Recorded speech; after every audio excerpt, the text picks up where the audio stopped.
Hey guys, and welcome to another episode of the Kashif Booth podcast. If you're new here, each week I sit down with the guests and we discuss their career so far, the highs, the lows, and what's next for them. Today's guest is actor and filmmaker Raymond Sichilima. He is from London, and let me know if I butchered your surname again because we've been practicing for like 5 minutes off camera. It was a 9 out of 10. You did good. You Okay, did good. okay, I'm Yeah. happy with that. I'm happy. So say it again for everyone who's listening. Raymond Sichilima.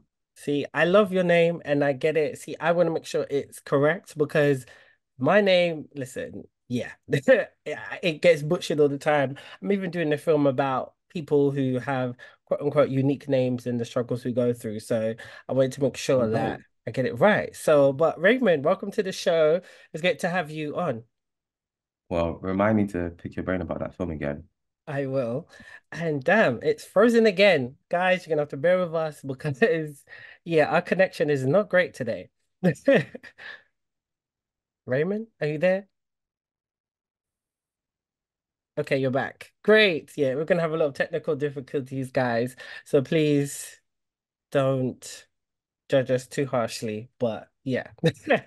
Okay, so yeah, so I think I've known Raymond, I'm sure it's been like 11 years. I can't remember. How long do you think it's been?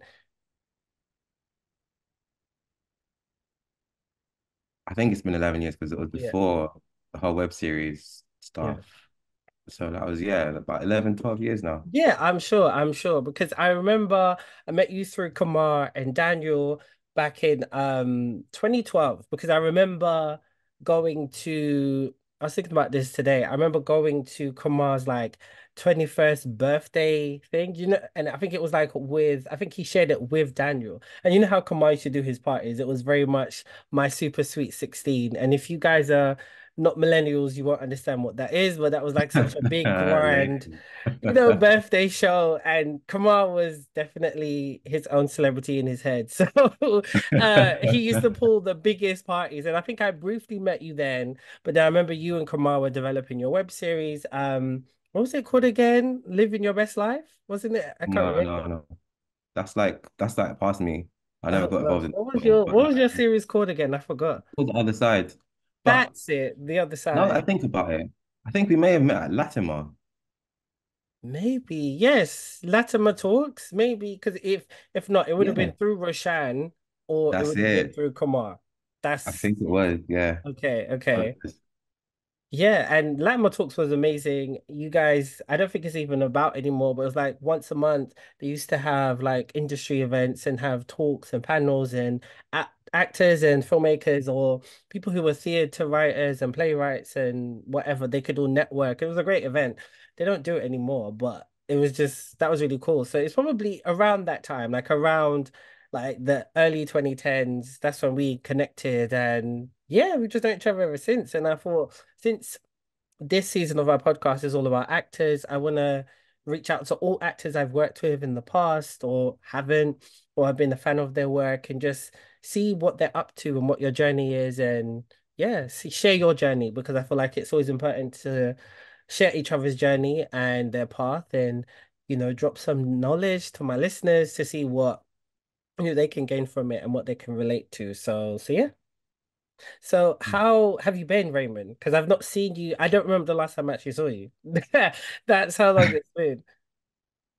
Before I get into that, I just want to say, like, I think the podcast, Mhm. I've been following the podcast, and I think the podcast is Oh, so thank dope. you. Oh, I thank you like, so I much. love what you're doing and how you've been developing this platform. So Mhm. more power to you for that, because it's Thank you. actually like a really good go-to for me now. Like, I love going there and checking out because I'm not on social all the time, but when I do go on there, it's one of the things that I'm like, let's go see who's Kachi's been talking to. Let's go see what the podcast is saying. So it's great. And Thank for you. me, I've been good. I've been well. I've been working, and it's even a blessing to say that to say that you've got work because I know the way the industry is right now. Mm. So there's work and there's play and there's rest in my life. And I'm making time for all of those things, and I'm really just really grateful to be in the space that I am because yeah, there's very few times when I thought that I'll get to this stage where I'm like, freelancing and enjoying yourself and doing your thing, as you say, as we Mhm. say. So to be in that space is a really good space to be in. So I'm grateful. Um, yeah. I know I was kind of generic. If you want No, specifics, but please I feel feel free like to go. it was very deep, and I think that's good because, like I said, I've not spoken to you in a long time, so it'll be nice to know where you're at, in life and what's been keeping you busy, because Raymond is very low key. He's still the very chill guy that I met all these years ago, very laid back. Compared to his two close friends at that time when I met him, they were the more extroverted ones. Raymond was always chill. Always the chill one, in a friendship trio, there's always like one who's chill, and that was Raymond. So, how did you get started as an actor? Like, how did you fall into this industry? So I think my love for it always started from a storytelling point of view. I just loved stories as a child. I used to be interested in first like music. I always saw that as a form of storytelling, and I admired people that could do that well. So from growing up in the church, just loved worship. And then that brought me to the choir, and that brought me to theatre. And I remember the first time I went to theatre was in year seven, and we went to the Young Vic Theatre. And my first experience was a bit like Buster Moon and Sing, in like the first kind of like opening scenes when he's like so amazed. And that was me. And I had a lot to do with what was showing. I think that's important to say because it was an adaptation of A Christmas Carol, but it was a South African version called A Christmas Carol. Nice. So this was my first experience in theatre, and it was a play that resonated with me being a South African, born Zambian, living in the UK. To hear your own dialect on stage is a very amazing thing for you to be there for the first time. So I was just like, I want to be here. Like, I just want to be here. There's people walking above my head. I was hearing song. I was hearing my own language. I just felt really at home. So it started on stage. Since then, I just got involved in community theatre, and I really just, yeah, from theatre to stage to screen, and it just evolved.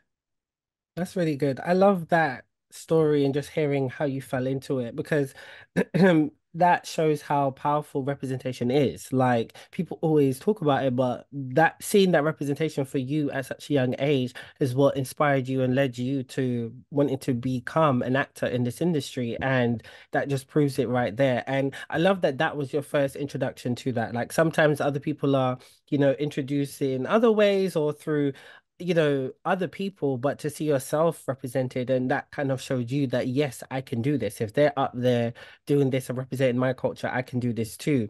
I love that. So, from my knowledge, your career has kind of steadily been in theatre. So, how did you kind of get into theatre? Because I know you've done a lot of plays in the Young Vic Theatre and just all across the country. So, how did you get into it like that? Um, there's really amazing things that theaters do, and we all know them. These are community theater groups, and that was it for me. Because I did GCSE drama, and I must admit, I just didn't take it seriously. I didn't believe in it after doing that. So until I landed in the theater and I ended up in the community theater group, and that was it. And I was by chance heard about auditions, and then we put on our adaptation plays, which was always like mirroring the main stage play. And from that, I began hearing about the main stage play auditions. And yeah, I was lucky enough, well, privileged enough, should I say, I don't believe in luck, privileged enough to be cast. And and that's how it happened. And what age was this? Like from you finished GCSEs, were you in college or university? I was in college. This is 2010. It This is makes you sound old, 2010. didn't it? But I mean, yeah, but I mean, it's just amazing because you think about like how many years have passed, and yeah, I just it's just funny to me because I can't believe that you say something in your mind or you want something and then it materializes. I think that's where I find so much joy in that. So I'm laughing at myself more than anything. Nice, that's really good. So, have you done much screen work? Because when I first met you, you were, developing a web series because you really wanted to get into screen. So, like, what's your screen career been in comparison to your theater career? So for screen, I was Mhm. always afraid of screen, I must admit. Um, But that being said, I just love being on stage. There's just a certain energy, there's a certain difference that is stage. It's once Mhm. once that's gone, it's gone. If you didn't see it, you didn't see it. If you weren't there, you weren't there. Hmm. and it was magical. It can be magical, and we all know that there's other forms as well that Yeah. aren't magical. But with screen, I think what frightened me is I just didn't know the parameters and the rules around how to work on screen. I thought it was simple, but then when I actually started doing it, I was like, whoa, this is quite different. So for screen, I just started in again. I was invited to a casting through a friend of mine. Um, and I was privileged enough to get it. Mm. And that was a supporting role on was it Tarzan? I think that was the first one. I think it was Tarzan, the Legend of Tarzan. I think this was like 2016 one. Mm. I was privileged enough to get it. My friend did it. But then that's how this crazy life and as a creative happens. Sometimes it's just, who Yeah. is a thing. It's also a privilege. So from then I didn't have an agent or anything. I just ended up just randomly just applying for casting agents online. I think I landed on Mad Dog Casting, and the Mad Dog Casting introduced me to more essay work. Um, so yeah, and from there, I've just kind of transitioned into commercials now. So which I love because it allows me to do all of my other creative practices that I enjoy so much and have free time to do all the things that I love in my life, like be with friends and family and travel and all the things we want to do. Because, as you know, commercials isn't like dedicating 2 months of your life or Yeah. 6 months of your life to film. No, okay. So what is it about screen that you find quite difficult? Is it because you've got to do so many takes, or you've got to do it from this camera angle, depending on how it's being shot, like this camera Mm. angle, or um is it the notes from a director or the kind of freedom you have, like with improv, which is different from theater, which is very like rigid and you need to know all your lines and stuff like that. What is it about the differences? Um, I say that I've become more and more comfortable with it over the years. Okay. And I think to answer your question, it was definitely, I don't feel like you could be as present in the moment in screen. I mean, it's an amazing field because you have Mhm. so many people that come into making the production and what it is. And that I've learned to appreciate because even just knowing that, we can work across the board in our field and being involved in the making of something rather than being in front of camera. I think that's where my love has grown even more. Um, but the actual just being present is what I was always detached from because, like you said, you do a take, you get stopped, you start, and the same happens in on stage. But when it's when it's actual show, you kind of just live in the moment, and Mhm. that is quite magical to me. And I'll never get bored of that. Love that. So what did you learn from being on set of the Tarzan film? Because that's a huge production. It's not like a short film or something you're trying to make yourself. So what did you take from that experience into your everyday career? Hmm. That's a good question. I think what I took from it the most was hmm, collaborating, I Mm. guess. Um, because I met so many cool people on that set that I could never take away from some of the connections that happened there. It Mhm. was a really big cast, and seeing the main actors work as well was quite phenomenal. Um, and I think even just like the casting process with David Yates was quite instrumental for me because I remember like reflecting on it afterwards and being like, did I do well? What did I do? Where did I flop? Like, what could I have done better? Then actually like getting the role, I was just like, whoa, like I actually enjoyed that. But it was still reflective because I'm always one of those people that, as an introvert, a lot of us do overthink sometimes. So I was overthinking and I was thinking to myself, like, when I come in that position, like, what can I do differently when I'm given that position? Because I had no idea that it was going to be like that. Had no idea that it was going to be in front of David Yates. I don't even think I knew that he was directing it at the time. So, Mhm. I think those are the things I took away the most. The most poignant one being that, come to a casting prepared. Yeah. Yeah. No, that's really good. That's really good advice because sometimes you can get overwhelmed by such an opportunity like that because imposter syndrome can kick in and you're like, okay, this is what I wanted, but am I good enough? Or, do I deserve to be there? Or just nerves just take over you and you will flop, but you didn't allow that to happen. And that's what's great, especially as you've been introverted, Mm, what you said, like, that's really coming out of your comfort zone and really taking you there. And for you to thrive in it must have been great. And such, like you said, the confidence boost for yourself as an actor, but as a person to be like, okay, I'm in screen now, I'm in this production, and I can just go forward like that. And you touched on a really good point about how you got that without an agent. And sometimes I'm always saying to people, like, people always need to remember when you're looking for an agent, it's like, remember, they work for you. Okay. mm, They work for you. It's not the other way around, They're supposed to get you work, because I know some actors, and I've said this in a couple episodes where like some actors have got their own work and then their agent is still taking 10%. It's like, well, you didn't even get this job, but you're trying to take money from you know, right.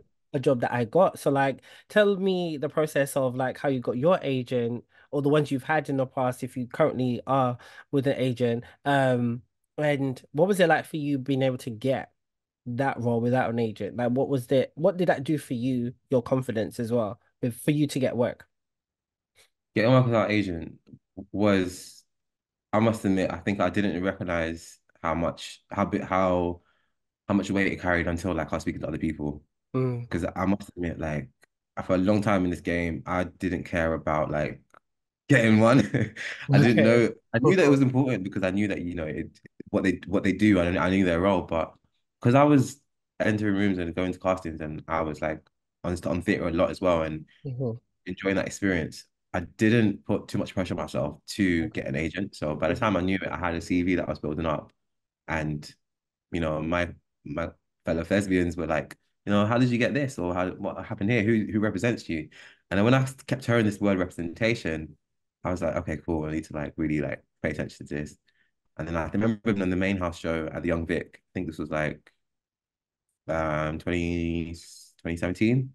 It was 12th night with Kwame Kwei-Armah directing it when he just took over the artistic director position. And a friend of mine was in the cast and she was like, are you inviting any agents to come and see this? And I was like, no, I'm not actually. She was like, why not? And that was it. That was the only conversation. It took that short conversation for me to be like, oh, right, I need to invite some people to come and see this. Mhm. So we had a short conversation. Had a recommendation, and I really would recommend this to anyone who's like looking for an agent and you've never been represented before. Look at boutique agencies. Don't go for the big names if you know that you haven't got a big CV that you feel like confident enough to approach a big agent. And the great thing about boutique agencies is that they have less actors on their books, so which means that they have more focus, dedication, and time to give the people that are on their books compared to a larger agent.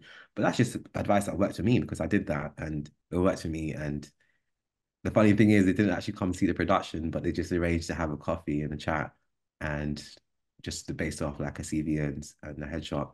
So just don't be afraid to send the email, even if they don't come and see your production. You never know; they might just want to meet with you. And I did, and it happened. And yeah, don't neglect that you can just reach out because they're looking for people, and you never know what can spark just from you just reaching out. So how do you compare having an agent to you getting your own work? What would you prefer, or what did you prefer doing? Um, I preferred having an agent. I think it has a lot of advantages. So does managing your own diary and managing your own time. Um, because I'll start with the advantages. No, I'll start with the disadvantages first. Disadvantages were that obviously you don't hear as much work. You don't hear about certain castings, and then that you could have heard about because your agent has those connections and that's their job to find you work. So if you're not someone who's really organized and has your eyes and ears on the ground, or is able to find these opportunities yourself naturally, or have ways of being connected to these opportunities, then find an agent. It will really help you, you know. As just as well as if you're in the early stages of your career and you're doing just fine, just hearing about auditions, working with community theatre, working with, collaborating with people just like you on your level, people that are above, or in a position where you want to be in, you don't need an agent right now. just focus on what you're doing right now and love what you're doing. Focus on developing your craft and developing your talent. And the advantages of having an agent is I must have work coming Hmm. to me rather than me going looking for that work. And the blessing is when you have an agent who actually puts in time Hmm. and actually like has connections with you have a genuine connection with, that's a blessing because they're sending you things that you actually want to do, they're sending you things based on your actual trajectory, your actual wants, road that you actually want to go for. So for that, you can't beat it, can you? You can't beat it. So I mean, that relationship needs to be nurtured, though. That's one thing I was saying. It needs to be Hmm. nurtured, and you need to put time into it as much as you're expecting them to send you work. You need to be able to like show that, look, this is what I'm doing. I'm doing a 21-day self-tech challenge. Have a look at it. What do you think? Or just asking them just to meet up, just to talk about, the current castings that you've been for and what's worked, what hasn't gone well. Ask them for their feedback, things like that. So all of that I was privileged to do with my agent, which I really did enjoy. Um, yeah. You mentioned also about going for boutique agencies. Now, some people might be nervous about going to boutique agencies because they feel like they don't have the right connections or pull to get them in certain rooms or to get the auditions that you want. So, what would you say to people who have that fear? I would say it's important to do your research, Mhm. go and see the kind of work that this agency does, like who they work with and who's on their books. Because guess what? A common thing is, oh, we've already got somebody with your look, or we already got somebody with, who kind of had, we already kind of have a similar person on our books. So if you know that you can bring something to that agency that they don't already have, go for it. There's nothing stopping you apart from yourself Well, and your yeah, own yeah, fear. yeah, yeah. That's true. That's very, very true. And Because, oh no, go on, sorry. I think the only thing to add on to that is you you won't know unless you do. Because the only thing stopping you is you, like I said, but then also, you know, um, just you even reaching out and them having your face in front of them, your Hmm. headshot in front of them, you just never know. You just never know. They may actually have something for you right now. And that process starts when you reach out. So when it comes to like also the agents that you've worked with or maybe some of your peers in the industry, like some of my friends I've spoken to, like some of their agents have said to them, well, let's just throw something at the wall and see what sticks. Like they don't really have a real strategy for the actor they're working with? Or sometimes do you feel as a black man or black person in this industry that the agents you might have had, or maybe your peers have said that like they kind of just putting you forward for the same type of roles, the same type of roles or the same type of like stereotypical roles, so you don't see them like really kind of pushing you out there to kind of get you in certain spaces, which may only want like white actors, for example. Like, have you like what's the point I'm trying to make is like, have you felt like that you have been put in a box because of your race? And do you sometimes feel like there are agents out there who really are going above and beyond and they know what they're doing? I think both are correct. Hmm. And I think the way that you the way that you tackle that situation if you find yourself in the first scenario where you're being typecast or being put in a box is that remembering that you can navigate this too as much as your agent is like the one who's got the connections and the one who's bringing the jobs to you, you can say no. Hmm. You can turn down work and don't be afraid to turn down work. Like it's your name, it's your face, it's your brand that you're saying that you're putting forward. So saying no is a blessing. Just be like, I don't really want to go for roles like this. And if your agent can't find you something else, or if you find that your agent isn't able to, you know, compromise or meet you halfway or work with you, then it seems like that may not be the right connection for you. That's just what I think anyway. No, that's Are we really still good. there? Yeah, yeah, yeah. I was just about to say, guys, you already know. Okay, connection is weird today. But yeah, but I heard you all what you said and it was really, really good. So I think that's really good advice. So have you gone to drama school as well? Like, did you go to drama school? Wow. Okay. And why not? Why have you never gone to drama school? Um, I didn't have I have amazing parents. Hmm. Like my parents are just, they're amazing. They raised me in such a loving, unique way, but it wasn't focused on my creative aspirations. So for me to go to drama school, it wasn't really an option that was entertained. So and to be fair, I didn't fight that when it happens. Like Okay. I just kept on doing my thing and they kept on coming to my shows and kept on supporting me, but they still expected me to, get my qualification in education and teaching because that's what I was pursuing. Hmm. So other than that, I also looked up to my dad was a chartered surveyor. So for me, I always thought that maybe a career in property was there. I always had my options and Okay. I was pursuing those in terms of studying. So yeah, I just never really and I saw people that did go to drama school. I had like people, my peers that went to drama school and Hmm. some of them did really well because of it. And others said the opposite. So for me, I was just kind of weighing up the pros and cons and options. And I was like, boy, I'm happy with where I'm at right now. And I feel like that is one of the things that's been my saving grace because Hmm. now I can go to like, train in different ways if I want to. But I guess the fact that I've had the opportunity to do my other passions as well is why I'm saying that it's been my saving grace. That's really good. That's really good to hear because I think it's good to go to drama school, just like people say to me, oh, you should go to film school and stuff like that. But, I think I say to some people, like, go to drama school, refine your skills, especially if you feel like you're being stagnant in your career or you're not feeling there's like any growth happening. And sometimes you might need that training. You've got some skills, but they can really nurture your skills or help you to find a Mm. path what gets you in the direction of to where you want to go because not every actor is an eclectic actor. Do you get what I mean? Like some people are just drama actors, some are just comedy, some are just, yeah, like there's all different types of like acting out there and sometimes you might just that just might be your lane. You might just need to really refine that. And with film school as well, it's sometimes not always necessarily about refining your skills, but being able to be an opportunity to build those connections and take your career to the next level. I said this in my previous episode of my podcast, but do you remember Elizabeth? She won a BAFTA recently and she went to Hey, NFTS and the film wow. exactly like the graduating Congratulations, film Elizabeth. that she made won a BAFTA, which is fantastic. So proud of her, but people might think, oh, well, she's gone and done that. Let me go to film school. That could happen for me.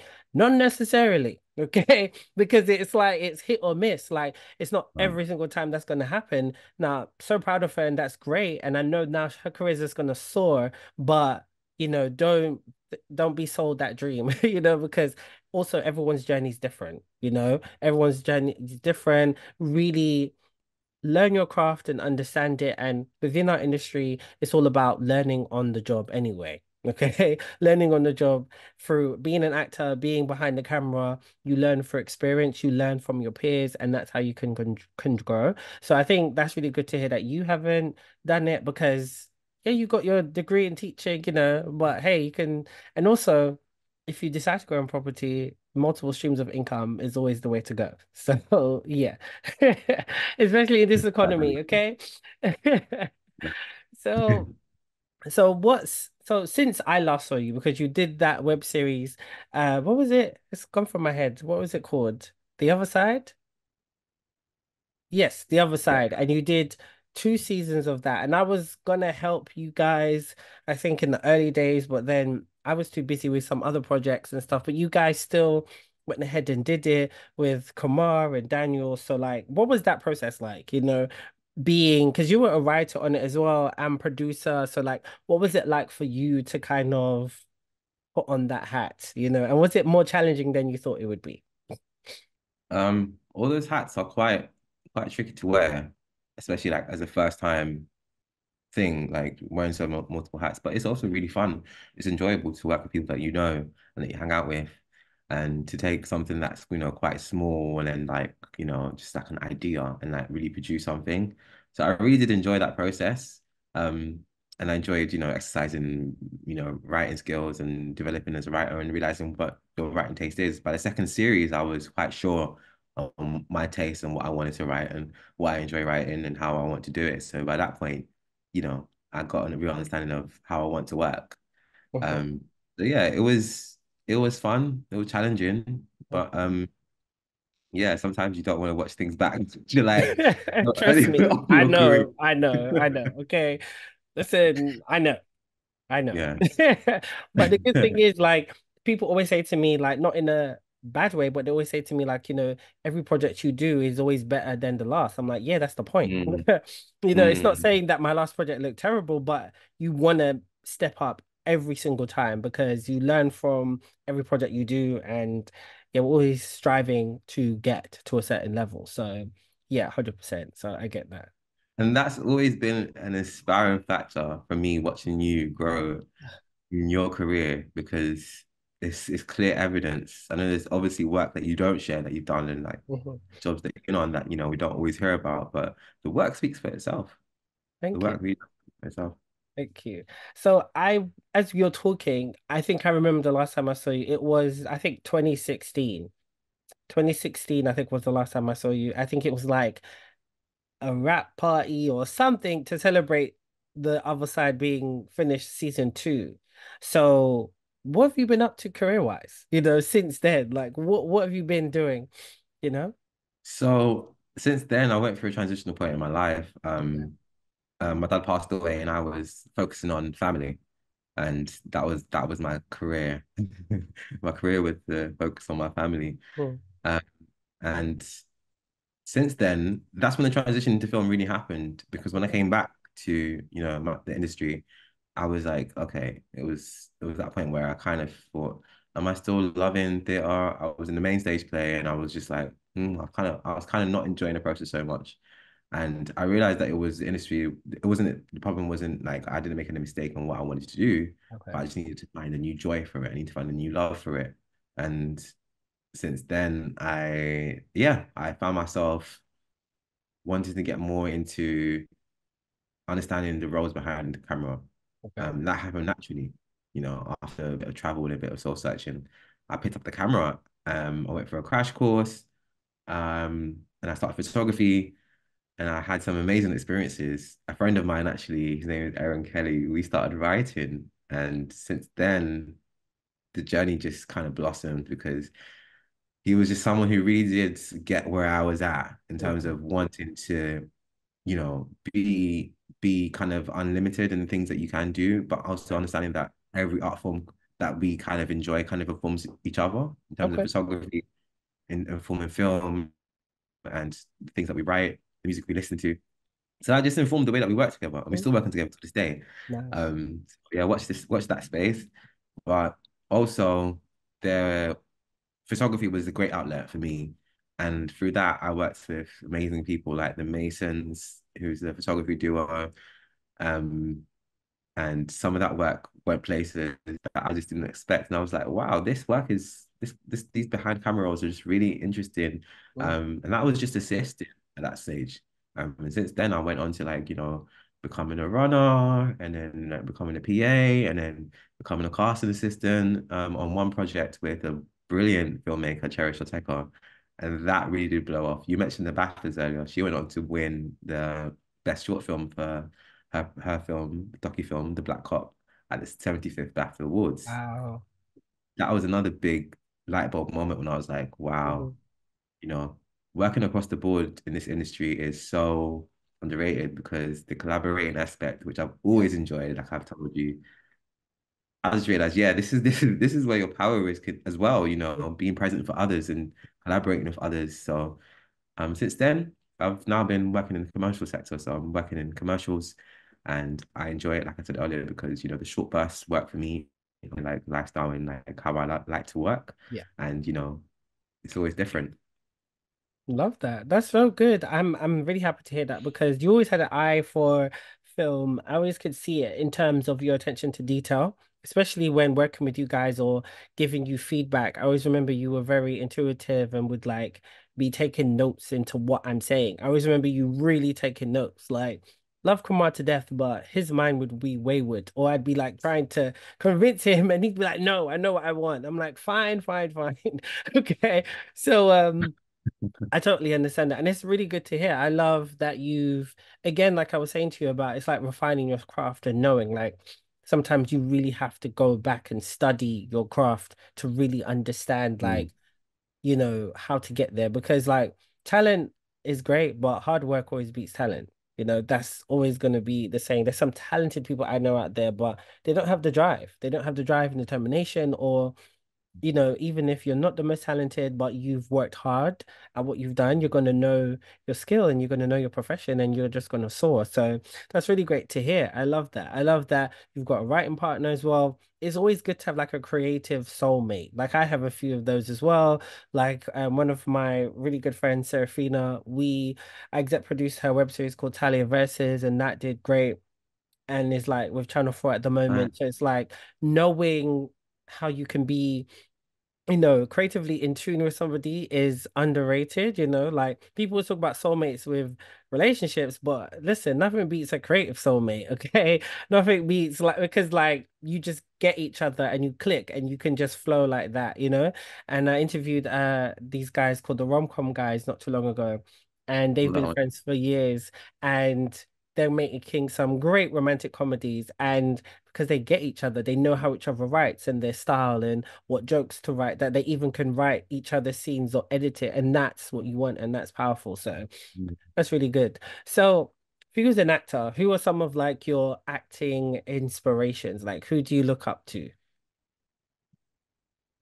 Oof. Um, wow. Good question. Hmm. Who do I look up to? I'll tell you the honest truth, Kishi. Hmm. Like, Chief, I've always followed the story more than the actors. Okay. Okay. That's how I knew that I was always more than an actor. Like, I always, if Okay. the story resonated with me, Okay. then I would then be looking into Hmm. what is being translated onto screen. Okay. So, without saying the bait ones, the one who, on the back of what I've said, like Denzel Hmm. always, Hmm. he always did stories that were so poignant surrounded around themes that I naturally was drawn to, like Okay. family, you Hmm. know, and that was why I started watching him more and paying more attention Hmm. to him. So he's always Hmm. been an inspiration to me. Even people like I hope I'm not going to say his name correct. I hope I'm saying his name correctly. Okay. Dimon's Hounsou. Oh, Demon Honsu. Yeah, I think that's how you say Hounsou. it. Digimon Honsu, something like that. Yeah. Yeah, Hmm. I've always looked up to him, especially because Yeah. he was on the set of Tarzan, and seeing him work in person was Mm. really inspiring. His Hmm. dedication and just actually his presence is quite strong, and Yeah, yeah. that says a lot for itself. On that set, who I also look up to a lot is Christoph Waltz. I think he's so talented, Hmm. such a talented man, and he just knows what he's doing. So much to learn from him. Um, I mean Samuel Jackson, I had a feeling without you'd say saying, that. I had a feeling you'd say Salvio. I had a feeling. they were all on the same, they were all on the same show. And I feel like it was definitely, being Hmm. early on in my career, seeing all them work. Hmm. But even before that, like people like Samuel, I was already looking up to him. Yeah, So many movies that he's just killed it. yeah. And I think Jamie Foxx, funny enough, is definitely an inspiration for me because guy's just so talented, man. Yes, yes, He's yes, yeah. talented. Is there anything he can't do? Like, You know, bro.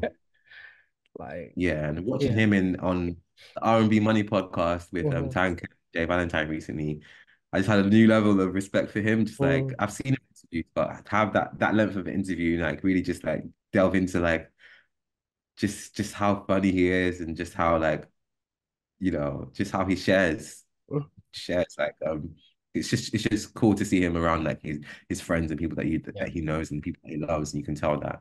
Um, let me throw one more in there if I think of anybody. Maybe I'll come back to it. Okay. Well, since you love stories so much, this was going to be my next question anyway. So, what are like some of your favorite films, or are there any films that you wish you could have starred in? Oh, Daniel Kaluuya. It's just come to Okay. me. Okay. Yes, yes, yes, yes.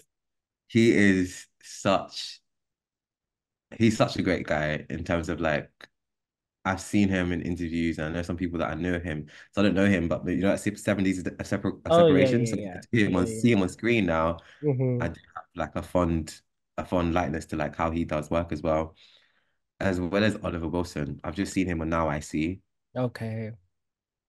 and great guy, talented guy. So amazing to know that, you know, I've seen him at the Young Vic and now to see him at Stratford East and, you know, the things that he's doing on screen, so talented, Mm. such a talented guy. Okay, stories. Um, I love the story of The Help. Okay. You watched that? Mm. Yeah, yeah, I've I watched love that. that story. Mm. A lot of people don't, a lot of people, like, especially people of color, they don't like certain stories when it has certain themes because they feel like they're overplayed. But that story, man, and the performances, Mm. it really did stay with me. Mm. It really did stay with me. Another one that I feel like is people either love or hate is Them. Mm. Yes, that's true. That's That definitely one a stayed. Marmite type. Yeah. It is, but you have such talented actors on screen. Mm. Like, how could you not be engulfed in the story? How could you not? Mm. Um, that one definitely did stay with me. Wow, just realizing how many black stories, controversial black stories I love. I love The Color Purple. Okay. Well, that is a pillar in the African American community. They love that film. They love Mm, that film. So, that's not surprising because they quote that all the time. One of my friends loves it, and he's from New York. So, yeah. mm, yeah. Um, what other films? Wow, as you can tell, like I didn't come prepared. No, no, no, it's fine. Listen, I like But to they make should just sure. read off, isn't it? If they're your favorites, they should just read off, and I feel like I've done that. Yeah, yeah, you I'm have, you have, you have, my you have, favorite. you have. But they all are have like strong performances. Like The Color Purple does. Like everyone knows how strong Whoopi Goldberg's performance was, and Oprah Winfrey and Danny Glover and all these people. Like that's why it's has such a long lasting effect on people because of the performances and the writing, and them as well. Like especially the lead characters being Black British actors, and dispelling that kind of narrative that because we're Black British, we can't play African Americans, but it's like, listen, we're all black, we've all been through the same stuff, okay? So I think those are really good ones, and it's nice to have different opinions, you don't need to follow what everyone else says. Everything is subjective. True. Everything is That's so subjective. true. So what's next? Like, what are you working on? What's coming up? Well, what's next is definitely not being afraid to well, I kind of got into a stage where I did just really, you know, as you can tell from the things I've been saying, Hmm. I kind of gave myself ultimatums along my career. And Okay. now I'm at the stage when I'm realizing that I don't need to pick a side, whether it's stage or screen. Yeah. So it's really just about collaborating with people and writing my own work. Good. um, because there's been a lot of collaboration over the years, and I've got stories. We all have stories up inside Mm. of us, and some of Yeah. them are sitting there, and you realize that sometimes the story that you want to write is a reflection of the one that's been Hmm. swimming around in Hmm. your head for a while. So get that one out first, and then move on to the next story. Because especially for me, they just seem to always come back or just develop over the years. But Yeah. seems like there's stories that need to be told. So that's what's next. Good, good. So where can people like find your work or your previous work and whatever you're doing? Wow. I'm the guy who doesn't use social media. Well, do you have a website, IMDb, all that? Okay, Pending. okay. Well, just put Um, Raymond's name in Google and you'll see. you won't, you won't Oh, actually. You okay. need to follow me Instagram. That's the best way. That's the only place I'm really active. So it's Okay, Ray buys presents, like a present, Christmas present. So this is nice. my presents to you. Nice. Well, Raymond, thanks so much for coming on the show. I feel like we had a great catch up, and it's really good to just see the space you're in. You haven't changed too much. I feel like you're still the same person I met all those years ago. And it's great to see the space you're in and what you're working on. I'm looking forward to seeing what it is. Please keep me posted because I would love to see what you've got coming up as well. Oh, And you yeah, will. please, You please will. do. Well, Thank you for guys, having me. no, thank you, thank you. Well, guys, thanks for coming. Well, whoops. Well, guys, that's enough of this episode. There's been so much technical difficulties. But thanks again for tuning in, guys. You can follow me all on my usual socials. You know them, there's a bunch of them. Stay tuned for new episodes coming soon.